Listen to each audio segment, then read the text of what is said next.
Welcome to BioBalance Healthcast. I'm Dr. Kathy Maupin.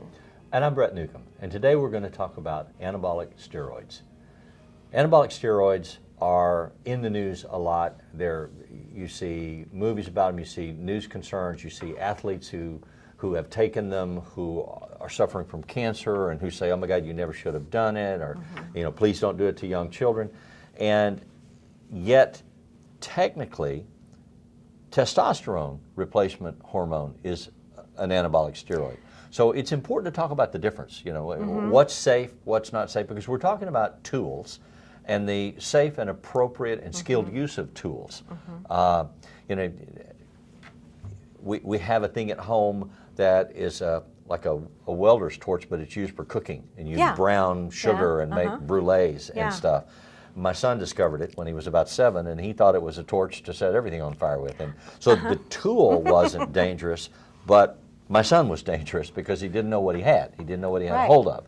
And that's sort of the analogy that I want us to look at as we talk about anabolic steroids, because there's a huge underground market in the United States that's out there that young males predominantly use as a way to bulk up and get bigger and increase their chances of getting a football scholarship or make a team. There's 3 million oh my God, it's so young scary. Males using And anabolic so steroids in America dangerous. that we know of, and so I think it's probably higher than that. But the question, this is kind of a request from my nurses, because my nurses are always answering the question that testosterone that we give to older women, older men, or women who don't have any ovaries, or men who have had their testicles removed, they think this is anabolic steroids, when in fact it's replacement of a pure hormone to just replace the hormones that they're missing. So it's how you use it. Anabolic steroids are not pure testosterone. They are replicas of testosterone and other androgens the body makes. Those androgens are made in the adrenal and in the testicles. So when you take these fake testosterone items, especially when you're young and healthy and have your own testosterone, it shuts down your system. You don't make any testosterone, and your adrenals also impaired because it makes some androgens that are not like testosterone, but you need them. They're not exactly like testosterone. So if you're a young male and you've started taking these things and your natural production has shut down, if you stop taking them, can you get the natural system back? In most cases, but if you do this over and over again, point of abuse beyond which you can. You do it for a certain period of time, and then they have a name for it, and I know it's using a shot of HCG, which is what we use for fertility to make women ovulate. But they use a shot of HCG to recover. It stimulates their own testicles to start working. If you do this over and over, and in some men, they can do it a long time, and it'll continue to work. And in some young men, they do it a few times, and their testicles give out. They're never going to respond again. They become resistant. And so I still remember a young couple came to me when I was practicing general OBGYN for infertility. And I had evaluated both, and this young man had no testosterone and no sperm. And he then confessed that he had used steroids, and it was a terribly difficult confession for him, because I don't think he had told his wife before that. And she was so upset. Yeah, because she's not ever going to have she's not going to have his children, and they were. I mean, it was a very emotional, I should have just sent them to you, very emotional time for them to find this out and to realize they had done that to themselves, or he had done that to himself. And she was unaware of that risk, and I don't know that it would change their marriage. It'd probably change it afterwards. Well, and part of the problem is, because of the underground nature of this, kids who are being exposed to it, being offered it, who are taking it, are getting their information about it from people who are maliciously evil. They're pushers. Or people who don't have good information, who say, oh, well, this will help you bulk up, or this will increase your speed of reflex, and it'll work out, it'll be okay. And they don't know or talk about what the secondary costs are. It's very similar. I always reason by analogy, so it helps me to conceptualize something this way. But when we're talking about steroids in the body, testosterone and anabolic steroids, and the chemicals that go into your body look for and attach themselves to receptor sites. So they're like on-off switches that turn the system on and make it work or turn it off. And I think about them like locks, keyholes. And the right exact form key has to go in the right exact receptor site. And the anabolic steroids are artificial keys that trick the body. They're not the natural keys of the body, but they resemble it so closely, out to 7 or 8 or 9 decimal points, that the body is fooled.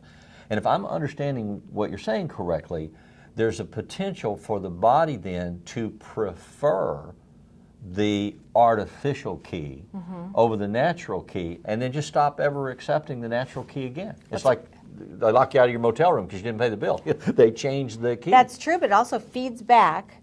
When you have a high level of a hormone, the feedback system goes and shuts off the normal stimulation of the production of that hormone. So the feedback goes to so they don't have to reject it, it just stops coming. No, but after they use these anabolic steroids over time, they develop an immunity to their own testosterone, and even this doesn't even work anymore. So because it's synthetic, it is not their own testosterone, and over time, it's different than testosterone. If they had high levels of testosterone, of course, they wouldn't need this, and they would never become immune to their own testosterone or a pure form.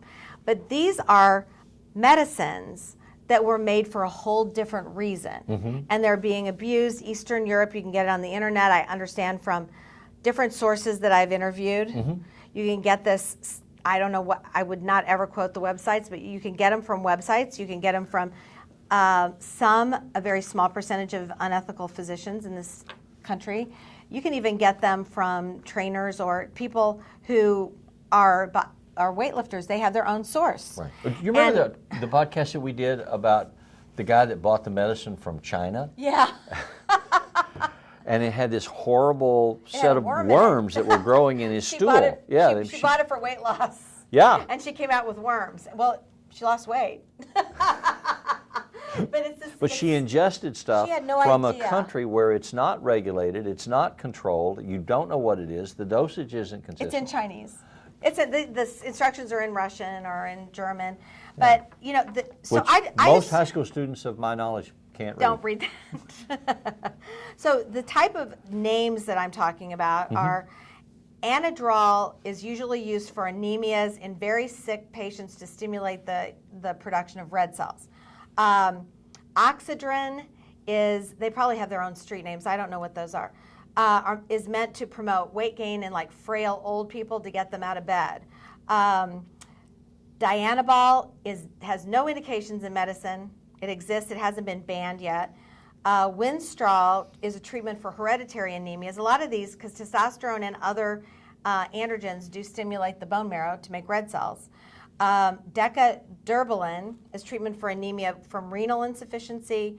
And Equibose, anything with equa, don't use that. That's for horses. But they take it out of the veterinary medicine pharmacy, and they use it on people. And THG, tetrahydrogestrinone, has been banned, so it is no longer available anywhere in the United States, but I'm sure it's available somewhere else.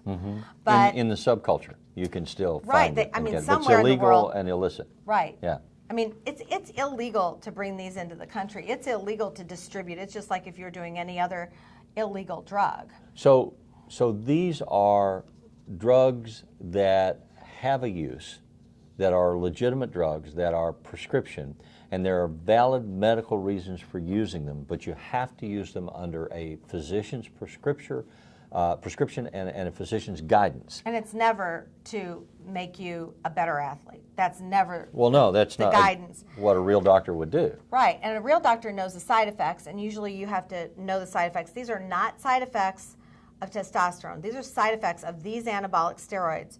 They include early heart attack, even in young men, high blood pressure, liver cancer, some of these are oral, growth of tumors, infertility, breast development in men, severe acne and cysts, that's kind of minimal compared to everything else, rage, they call it roid rage, mania, delusions, and adrenal impairment.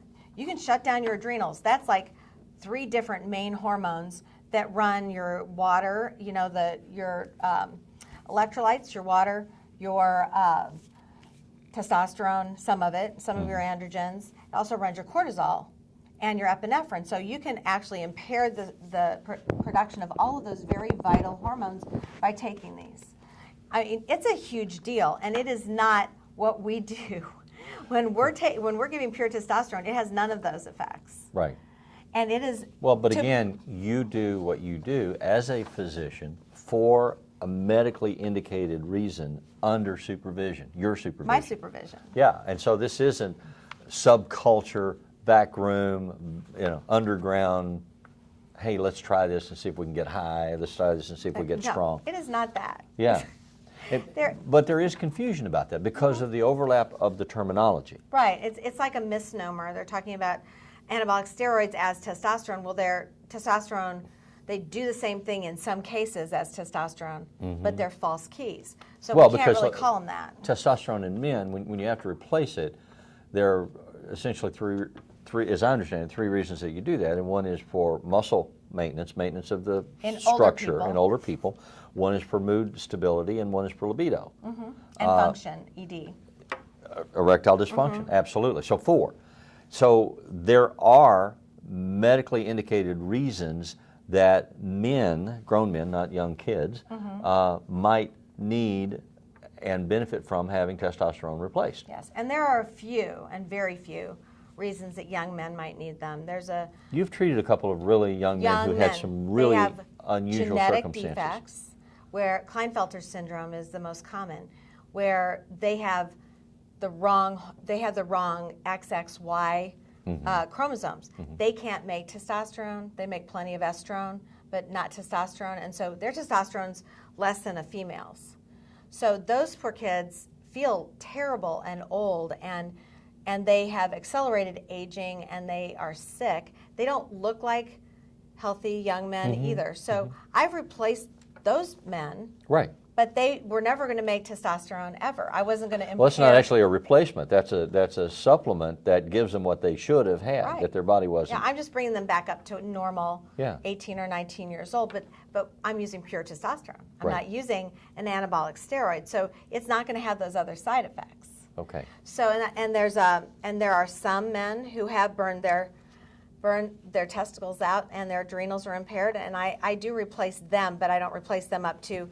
That's the other thing. Dose is big. I don't replace them up to. What do men do that burn their testicles out? They take anabolic steroids. Okay. All right. So it's not from overuse or anything. No. Okay. I don't know. No, it's not. It is. No. So what you're saying is they abuse their bodies. Yes. And the consequence of that is that this part of their system no longer works. Right. I replace the testosterone, but I can never make them fertile again. Yes. That's gone. So they can have libido and they can have sex lives, but they'll never have fertility. So this couple that came to see you, was it. The best you could do for them is help them have a functioning sex life that satisfied them, but you couldn't give them children that would be his children. Right.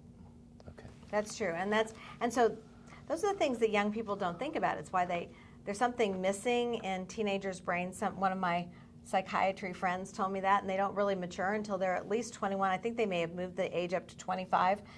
And all of the synapses aren't meeting, and so they take big risks. And this is one of those big risks you don't want your kid to take. Yeah, it has to do with the development of the prefrontal cortex, where all of that calculation takes place. Oh, you told me that. Probably. Yeah, it's true. So they're not really complete, so that's one of the reasons they take so many chances. So if you're a parent, and you have a teenager that you are worried about, especially someone who's heavily involved in sports, working out at the gym, that sort of thing, what kind of things would you look for that would make you consider, hey, is my kid abusing anabolic steroids? The most obvious thing is that their testicles get really small, but most parents don't see that. Aren't going to know that, right.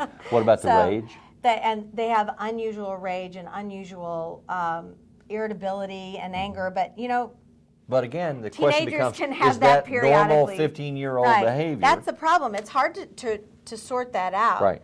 But they also usually have really greasy faces, lots of acne. They may be getting breast development because they won't get that from just normal growth. Well, and if there's an abnormal jump in their size, I mean, in 2 months' time they put 3 inches on their chest, that isn't normal development. And if they're working out a lot, because they're told to take this and then work out like crazy. Right. I mean, if they're working out an inordinate amount of time and they're getting really big, I mean, you'll see that. So the end of the day, the point is there are cluster symptoms. It could be a lot of things. What you do when you see your child behaving in ways you don't understand is you take them to a doctor, you take them to a counselor. Search the room. I'm kidding, but you say, I don't understand this. I want to check it out. If you have questions about this or comments that you would like to make, you can reach us directly with those questions and comments. At biobalancehealth.com, or you can send us an email at podcast.com, a podcast at biobalancehealth.com, or you can call my office at 314-993-0963. And you can reach me directly at my blog, which is brettnewcomb.com.